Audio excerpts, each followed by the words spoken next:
होगा।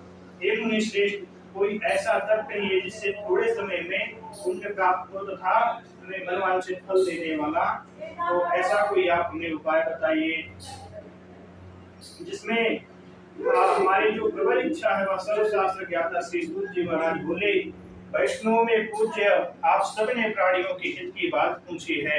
अब मैं उस श्रेष्ठ व्रत को आप लोगों से कहूंगा जिस व्रत को नारद जी ने श्री लक्ष्मी नारायण भगवान से पूछा था और श्री लक्ष्मीपति ने मुनि श्रेष्ठ नारद जी से कहा था। वह कथा ध्यान से सुनो। एक समय योगी राज नारद जी दूसरों के हित की इच्छा से अनेक लोकों में घूमते हुए मृत्यु लोक में आ पहुंचे। यहाँ अनेक योनियों में जन्मे हुए प्रायः सभी मनुष्यों को अपने कर्मों के द्वारा अनेक दुखों से पीड़ित देखकर विचार करने लगे कि यत्न करने लगे से यह निश्चय मानवों के दुखों का नाश हो सकेगा। ऐसा मन में सोचकर भगवान नारद विष्णु लोक सो गए। वहाँ श्वेत वर्ण पर 4 भुजाओं वाले देवों के नारायण का, जिनके हाथों में शंख चक्र गदा पद्म थे तथा वरमाला पहने हुए थे, देखकर उनकी स्तुति करने लगे। हे भगवान, आप अत्यंत शक्ति से संपन्न हैं, तथा वाणी की आप नहीं खा सकते। आपका आदि मध्य अंत नहीं है। आप शक्ति के कारण भक्तों के दुखों को नष्ट करने वाले को मेरा आपको नमस्कार है। नारद जी ने इस प्रकार से भगवान की स्तुति की। भगवान ने यह सुनकर बोले, हे मुनि श्रेष्ठ, आपके मन में क्या है? आपका किस काम के लिए आगमन हुआ है? निसंकोच आप कहो। तब नारद मुनि ने बोला, मृत्यु लोक में सब मनुष्य जो अनेक योनियों में पैदा हुए हैं, अपने अपने कर्मों के द्वारा अनेक प्रकार के दुखों से दुखी हो रहे हैं। हे नाथ, उन पर दया रखते हुए बताइए, उन मनुष्यों के सब दुख थोड़े ही प्रयत्न में कैसे दूर हो सकते हैं? श्री भगवान बोले, हे नारद, मनुष्यों की भलाई के लिए इन्हें बहुत अच्छी बात पूछी है। जिस काम को करने से मनुष्य मोह से छूट जाता है, मैं वह तुमसे कहता हूँ, सुनो। बहुत पुण्य देने वाला स्वर्ग का मृत्यु लोक दोनों में दुर्लभ वह उत्तम व्रत है। आज मैं प्रेमवश होकर तुमसे कहता हूँ, श्री सत्यनारायण भगवान का यह व्रत अच्छी तरह विधान पूर्वक संपन्न करके मनुष्य तुरंत ही यहाँ सुख भोग कर मरने के बाद मोक्ष को प्राप्त होता है। श्री भगवान के वचन सुनकर नारद मुनि बोले, उस व्रत को फल कैसे, उसका विधान क्या है और किस किस ने उस व्रत को किया है और वह कैसे करना चाहिए? हे भगवान, मुझसे यह विस्तार से आप बोलो। भगवान बोले, दुख शोक आदि को दूर करने वाला यह व्रत सब स्थानों पर विजय प्राप्त कराने वाला है। भक्ति और श्रद्धा के साथ किसी भी दिन मनुष्य सत्यनारायण भगवान की कथा को शाम के समय ब्राह्मण और बंधु बांधवों के साथ धर्म परायण होकर पूजा करें और भक्ति भाव से भगवान को नैवेद्य लगाएं। केले का फल, घी, दूध, गेहूं का शून्य सवाया, गेहूं के भाव से सभी यहाँ भोग भगवान को समर्पित करें। बंधु बांधवों सहित ब्राह्मणों को भोजन करावें, पश्चात स्वयं भोजन करें, रात्रि में भगवान का भजन करें। इस तरह व्रत करने पर मनुष्यों की इच्छा निश्चय ही पूरी होती है।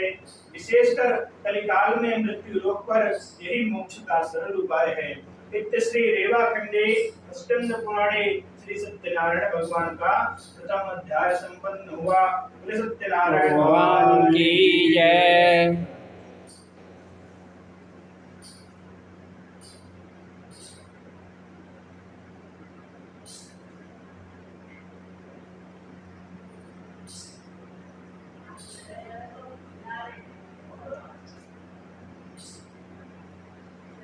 दूसरे अध्याय में श्री सूत जी महाराज बोले, हे ऋषियों, जिसने पहले समय में इस व्रत को किया है उसका इतिहास कहता हूँ, ध्यान से सुनो।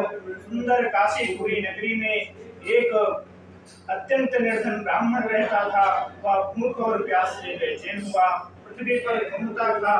ब्राह्मणों से प्रेम करने वाले श्री भगवान ने ब्राह्मण को दुखी देखकर ब्राह्मण का ही रूप धारण करके उसके पास आकर आदर के साथ पूछा, हे विप्र, तुम नित्य ही दुखी होकर पृथ्वी पर क्यों घूमते हो? हे श्रेष्ठ ब्राह्मण, या सब मुझसे कहो, मैं सुनना चाहता हूँ। ब्राह्मण बोला, मैं निर्धन ब्राह्मण हूँ, भिक्षा के लिए पृथ्वी पर घूमता हूँ। हे भगवान, यदि आप इससे छुटकारा कोई उपाय जानते हैं तो कृपा करके मुझसे कहें। शुद्ध ब्राह्मण बोला, श्री सत्यनारायण भगवान मनवांछित फल देने वाले हैं, इसलिए हे ब्राह्मण, तू उनका पूजन कर, जिसके पूजन करने से मनुष्य सभी दुखों से मुक्त हो जाता है। ब्राह्मण को व्रत का सारा विधान बताकर बूढ़े ब्राह्मण का रूप धारण करने वाले श्री सत्यनारायण भगवान वहां से अंतर्धान हो गए। जिस व्रत को वृद्ध ब्राह्मण ने बतलाया है, मैं उसको करूंगा। क्या निश्चय करने पर उस वृद्ध ब्राह्मण को रात में नींद नहीं आई।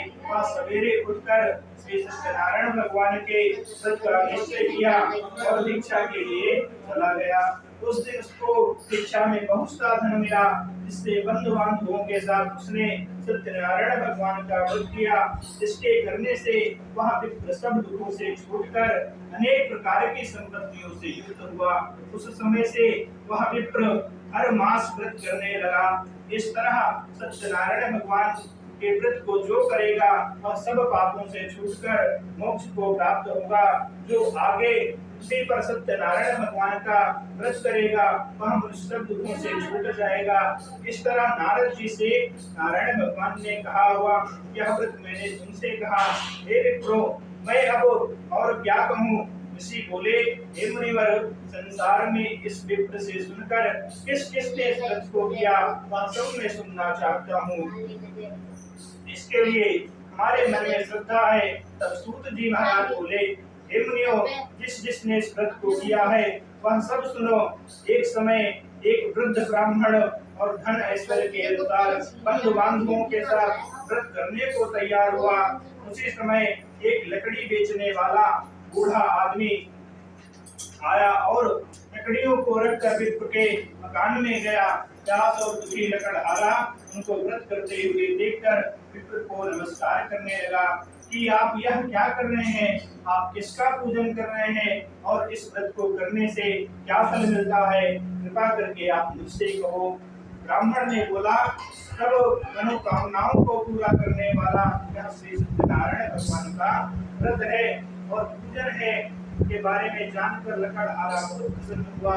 भगवान का चिन्ह लेकर पूजन करने के बाद अपने घर को गया। लकड़हारे ने अपने मन में इस प्रकार का संकल्प लिया कि आज गांव में लकड़ी बेचने से मुझे जो भी धन मिलेगा मैं उसे भगवान सत्यनारायण देव का संकल्प दूंगा।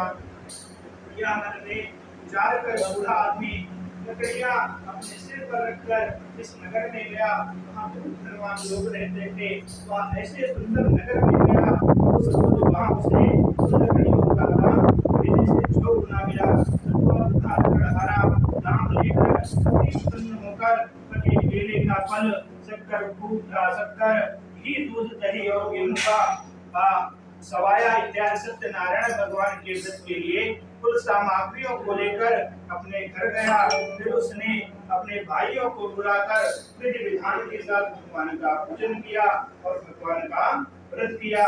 उस व्रत के प्रभाव से वह बूढ़ा लकड़हारा धन पुत्र आदि से युक्त हुआ और संसार के समस्त सुख भोग कर भगवान के वैकुंठ हो गया। श्री रेवाखंडे स्कंद पुराणे श्री सत्यनारायण भगवान का दूसरा अध्याय संपन्न हुआ। बोले सत्यनारायण भगवान की जय।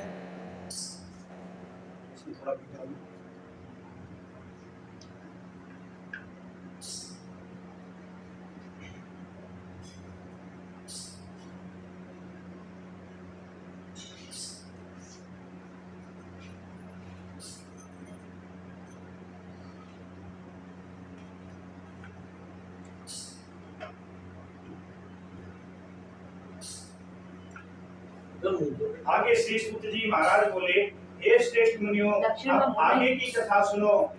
पहले समय में उल्कामुख नाम का एक बुद्धिमान राजा था। वह सत्यवक्ता और जितेंद्रिय था। प्रतिदिन देव स्थानों पर जाता तथा गरीबों को धन देकर उनके कष्ट दूर करता था। उसकी पत्नी कमल के समान मुख वाली और सती साध्वी भद्रशिला नदी के तट पर उन दोनों में सत्यनारायण भगवान का व्रत किया। उस समय वहां एक साधु वैश्य आया, उसके पास व्यापार के लिए बहुत साधन था। वह नाव किनारे पर ठहरा कर राजा के पास आया और राजा को व्रत करते हुए देखकर विनय के साथ पूछने लगा, हे राजन, भक्ति युक्त से आप यह क्या कर रहे हैं? मेरी सुनने की इच्छा है, तो आप मुझसे बतलाइए। राजा बोला, हे साधु, अपने बांधुओं के साथ